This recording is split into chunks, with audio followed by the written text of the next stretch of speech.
ಗಂಗಾಧರ ಅಂತಃಪುರ ಎಲ್ಲಿರಬಹುದು? ವೀಣಾ ಧ್ವನಿ ಮೊಳಗುತ್ತಾ ಇದೆ. ಜೊತೆಗೆ ಕೋಮಲ ಕಂಠದಿಂದ ಹೊರಹೊಮ್ಮುವ ಆ ಸಂಗೀತದ ಆ ಗಾನ ರಸದ ಧಾರೆ ಧಾರೆ ಹರಿದು ಬರ್ತಾ ಇದೆ. ಹೌದು, ಇಲ್ಲೇ ಇರ್ಬೇಕು. ನೋಡೋಣ.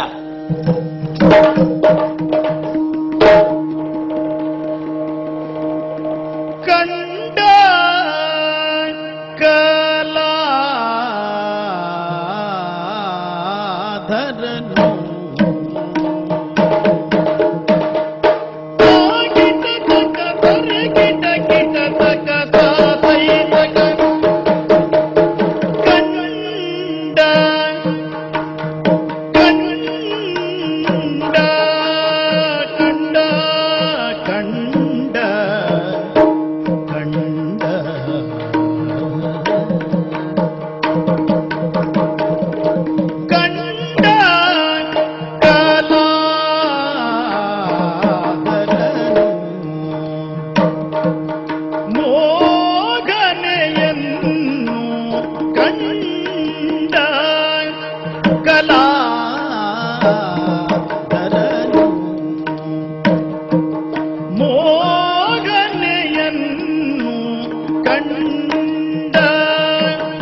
ಆಶ್ಚರ್ಯಚಕಿತರೂ ಆದೆ. ಕಾರಣ ಇವಳ ಮುಖಮಂಡಲದ ಆ ಸೊಬಗು ಚಂದ್ರಬಿಂಬವನ್ನೇ ಹೋಲುತ್ತಾ ಇದೆ. ಒಂದು ಏಳು ಅವಳ ಅಂಗಾಂಗದ ವೈಭವದ ವೈಖರಿಯನ್ನ ಒಂದೊಂದು ಬಗೆಯ ವರ್ಣನೆಯಿಂದ ಊಹಿಸುವುದಕ್ಕೆ ಅಸಾಧ್ಯ ಸ್ಥಿತಿ.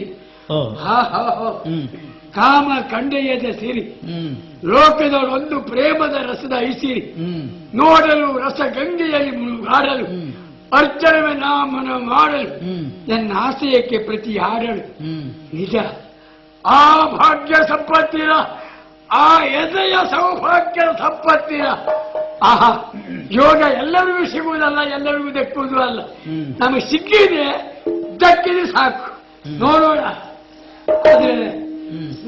ಹೌದು, ನೇರವಾಗಿ ಹೋಗಿ ಮಾತಾಡಿ ಬಿಡ್ಲೆ.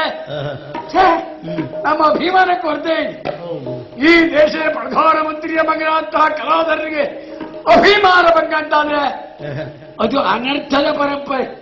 ಹಾಗಾಗಿ ನಮ್ಮ ಮರ್ಯಾದೆ, ಘನತೆ, ಗಾಂಭೀರ್ಯ ಉಳಿಯುವ ರೀತಿಯಲ್ಲಿ ನಾವು ಅವಳನ್ನು ನೋಡ್ಬೇಕೆಲ್ಲ. ಹೇಗೆ ಈ ಬಾಗಿಲಲ್ಲಿ ನಿಂತು ಅತ್ತ ಇತ್ತ ಓಡಾಡುತ್ತೇವೆ. ಅವಳ ಕಣ್ಣು ಈ ಕಡೆಗೆ ಹರಿದು ಬಂದಾಗ